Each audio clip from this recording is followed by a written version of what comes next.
Good morning everyone. So welcome to mind map by Vivek Singh और this is third class, continuation class है second class का animal husbandry का। ठीक है, इसमें हम लोग क्या देख रहे थे? इसमें हम लोग अभी लास्ट क्लास में हम लोग फ्लोर स्पेस, फार्म डिस्टेंस, ये सब देख रहे थे पोल्ट्री का। ठीक है, तो ये कंटिन्यूएशन क्लास है। यहाँ पे हम लोग देखते हैं और क्या क्या इंपॉर्टेंट है आपको एनिमल हस्बेंड्री में, पूरा पॉइंट टू पॉइंट बहुत डिटेल्ड वे में। तो आप इसके 2 क्लासेस हो चुके हैं। ठीक है, जो भी नए हैं उनके लिए बता रहा हूँ, इसके 2 क्लासेस हो चुके हैं, 2 पार्ट हो चुके हैं, तो वो दोनों देख लेना। उसमें पूरा डिस्क्राइब वे में मैंने बता रखा है कि क्या इंपॉर्टेंट है क्या नहीं। ठीक है, तो this is third class, so let's get started. चलिए थर्ड क्लास स्टार्ट करते हैं। तो थर्ड क्लास में हम लोग देखते हैं पोल्ट्री हाउस सिस्टम। ठीक है, पोल्ट्री हाउस सिस्टम में हम लोग क्या देखेंगे? Poultry house system, poultry house system में हम लोग क्या देखेंगे कि पोल्ट्री हाउस सिस्टम 3 प्रकार के होते हैं। एक्सटेंसिव देख लेना, सेमी इंटेंसिव देख लेना और इंटेंसिव देख लेना। आखिर होता क्या है ये सब? ठीक है, ये देख जानना ज़रूरी है हमें। लगभग एक्सटेंसिव सिस्टम जो है ना, इसको आप बोल सकते हो फ्री रेंज भी, फ्री रेंज सिस्टम। ठीक है, फ्री रेंज सिस्टम क्या होता है? हम लोग पोल्ट्री जो होता है ना, पोल्ट्री बर्ड्स को फ्रीली छोड़ देते हैं एक प्लेस पे, एक कन्फाइंड प्लेस में फ्रीली छोड़ देते हैं। Of course free range system में आप ज़्यादा बर्ड्स को रख पाओगे। ठीक है, तो यहाँ पे अप्रॉक्सीमेटली 250 बर्ड्स हम लोग रख पाते हैं पर हेक्टेयर। ठीक है, ये है फ्री रेंज एक्सटेंसिव सिस्टम। ये क्वेश्चन आ चुका है A4 में। ठीक है, एक्सटेंसिव सिस्टम। ठीक है, नेक्स्ट हम लोग देखेंगे semi intensive system. Semi intensive system में हम लोग 750 बर्ड्स रख पाते हैं पर हेक्टेयर।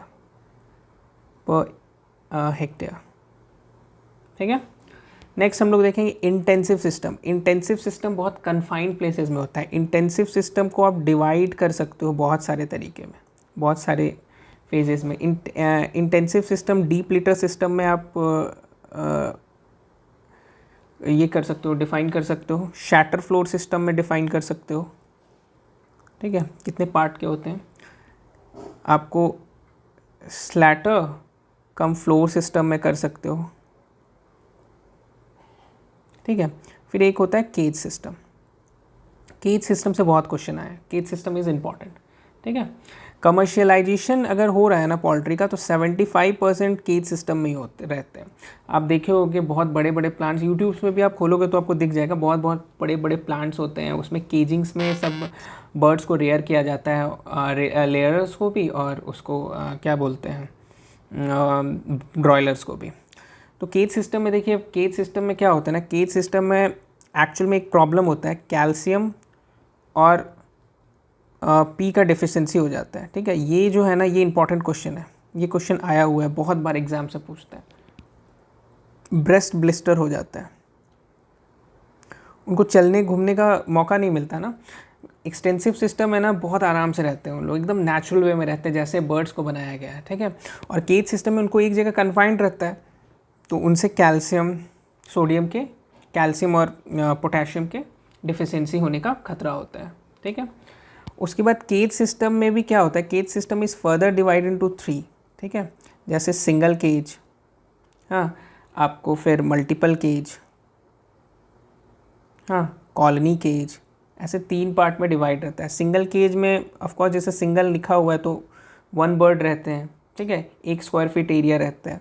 मल्टीपल में 2 से 10 बर्ड्स आप रख सकते हो, 2 से 10 बर्ड्स तक आप रख सकते हो। ठीक है, और कॉलोनी केज या कॉलोनी में कितने, कॉलोनी में तो बहुत लोग रहते हैं, वैसे ही बर्ड्स भी बहुत ज़्यादा रहेंगे, तो 11 बर्ड से ज़्यादा आप इसमें कंसिडर कर सकते हो। ये जो है इसका स्पेसिंग होता है 1 स्क्वायर फीट, मल्टीपल बर्ड का होता है 0.7 स्क्वायर फीट और कॉलोनी केज का होता है 0.5 स्क्वायर फीट। ठीक है, तो ये बहुत ज़रूरी है, बहुत इंपॉर्टेंट चीज़ है ये वाला चीज़ आप बहुत अच्छे से कर लेना। ठीक है, अब हम लोग बात करेंगे केज सिस्टम की। ठीक है, केज सिस्टम की बात करते हैं। इसमें क्या होता है, इसको हम लोग 3 पार्ट में डिवाइड कर सकते हैं। ठीक है, 3 पार्ट में इसको हम लोग डिवाइड कर सकते हैं।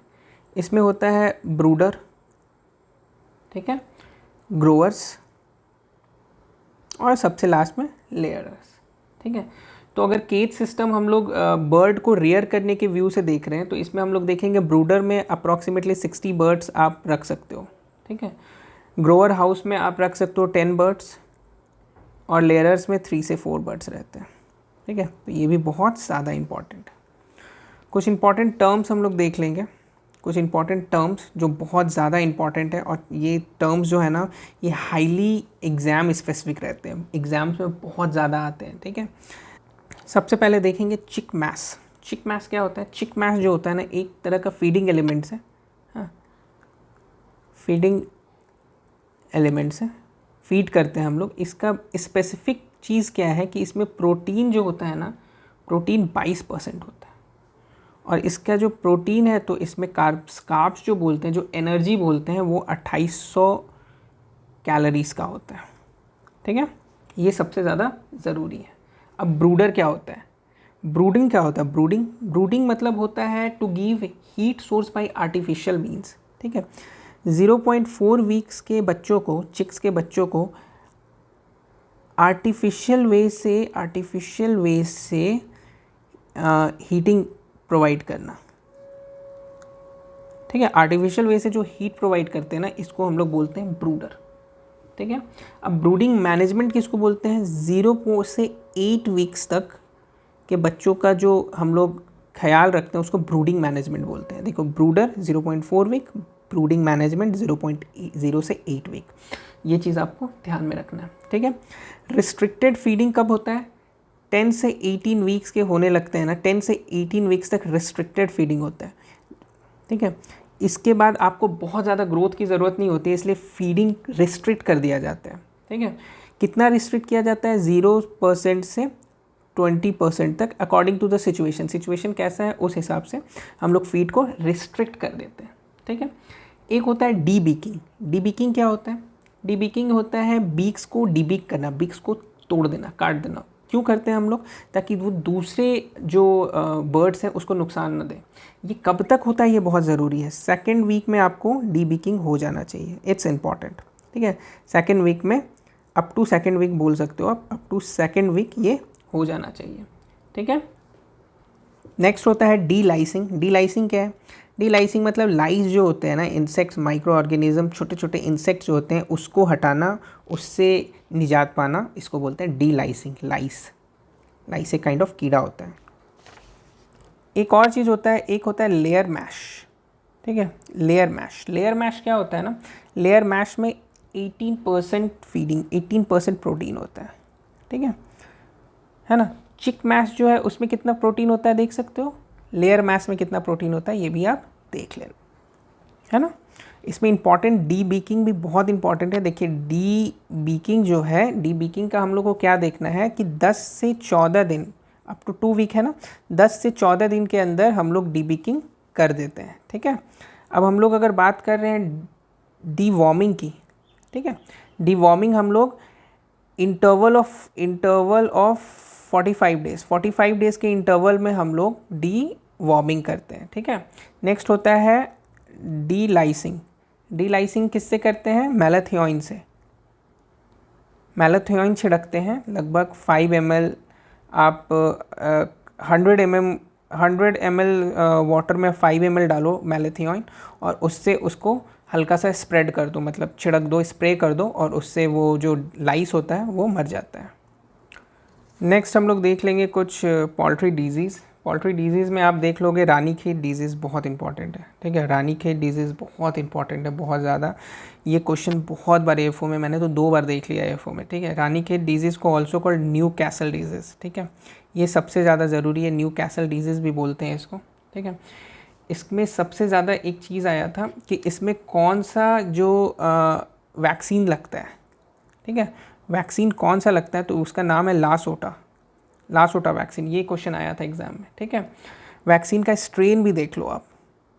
स्ट्रेन क्या है? मुक्तेश्वर स्ट्रेन है, मुक्तेश्वर स्ट्रेन। ठीक है, ये सब बहुत ज़्यादा इम्पॉर्टेंट है।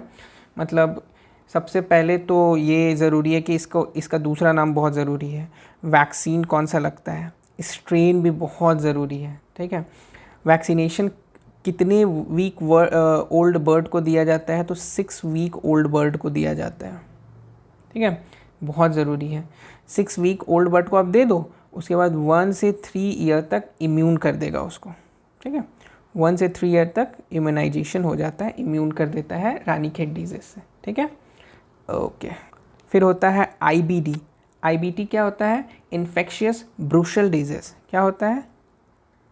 इन्फेक्शियस ब्रूशल, सॉरी, हाँ, ब्रूशल डिजीज, ठीक है, इन्फेक्शियस ब्रूशल डिजीज। इसका दूसरा नाम भी है, बहुत ज़रूरी है, बहुत अच्छे से देख लेना, गुम्बारो डिजीज, ठीक है, गुम्बारो डिजीज, ठीक है। ये क्या है ना, ये एक्चुअल में ना सप्रेसेंट है। इम्यूनो सप्रेसेंट क्या होता है? इम्यून सिस्टम को घटा देता है, इम्यून सिस्टम को दबा देता है। इम्यून सिस्टम क्या होता है? इम्यून सिस्टम ही ऐसा चीज़ है जो रोग प्रतिरोधक क्षमता बढ़ाता है, ठीक है। जैसे आपको कोई डिजीज़ होने वाला है, तो अगर आपका इम्यून सिस्टम स्ट्रांग होगा तो वो डिजीज़ आपको नहीं होगा, ठीक है। और अगर इम्यून सिस्टम आपका स्ट्रांग नहीं होगा तो वो डिजीज़ आपको हो जाएगा। नेक्स्ट हम लोग देखेंगे IB क्या होता है? इन्फेक्शियस ब्रोंचिटिस, ठीक है। ये क्या होता है? इन्फेक्शियस ब्रोंचिटिस,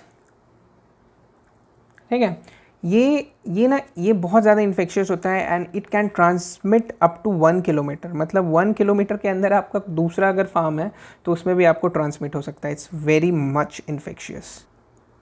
नेक्स्ट हम लोग देखेंगे चिक ब्रूडिंग। चिक ब्रूडिंग में क्या है? चिक ब्रूडिंग देखिए 2 तरह का होता है। चिक ब्रूडिंग से क्वेश्चन आया था आपको ब्रूडर गार्ड से, ठीक है। तो चिक ब्रूडिंग पूरा हम लोग देख लेते हैं अच्छे से। चिक ब्रूडिंग में क्या होता है? चिक ब्रीडिंग होता है 2 प्रकार का, एक तो नेचुरल वे में होता है, एक आर्टिफिशियली होता है, ठीक है। तो नेचुरल वे में डन किया जाता है, डन अप टू 3 से 4 वीक, ठीक है, डन अप टू 3 से 4 वीक नेचुरल वे में। अगर आर्टिफिशियल वे की बात करें तो आर्टिफिशियल वे से हम लोग ब्रूड करते हैं बाई हीटिंग सोर्स और बाई ब्रूडर गार्ड, ठीक है। हीटिंग सोर्स की बात करें तो हीटिंग सोर्स में हम लोग यूज़ करते हैं इलेक्ट्रिकल ब्रूडर, ठीक है। आपको हो सकता है इंफ्रारेड ब्रूडर भी हम लोग यूज़ करते हैं, इंफ्रारेड ब्रूडर। गैस ब्रूडर होता है जहाँ पे आपको इलेक्ट्रिसिटी नहीं है, वहाँ पे हम लोग गैस ब्रूडर यूज़ करते हैं, ठीक है। चारकोल ब्रूडर भी हो सकता है, कोयले से, हाँ, ठीक है। रिफ्लेक्टर्स होते हैं, रिफ्लेक्टर्स को हॉवर्स भी बोलते हैं, ठीक है। इतने प्रकार के हीटिंग सोर्सेज हो सकते हैं, क्वेश्चंस में आ सकता है। फिर हम लोग देखेंगे ब्रूडर गार्ड्स, ठीक है। ब्रूडर गार्ड्स क्या होता है? ब्रूडर गार्ड्स होल्ड करता है अप्रॉक्सीमेटली 200 से 250 चिक्स को, ठीक है। क्वेश्चंस यही आया था, ठीक है। डायमीटर कितना होता है वो भी देख लो, डायमीटर कितना होता है? 5 फीट। अगर देखो ब्रूडर गार्ड का हम लोग देख ही लिए तो इलेक्ट्रिकल ब्रूडर जो है ना वो भी देख लो कि 300 से 400 चिक्स को हैंडल कर सकता है, और इंफ्रारेड ब्रूडर कितना कर सकता है? 150 से 250 चिक्स को, ठीक है।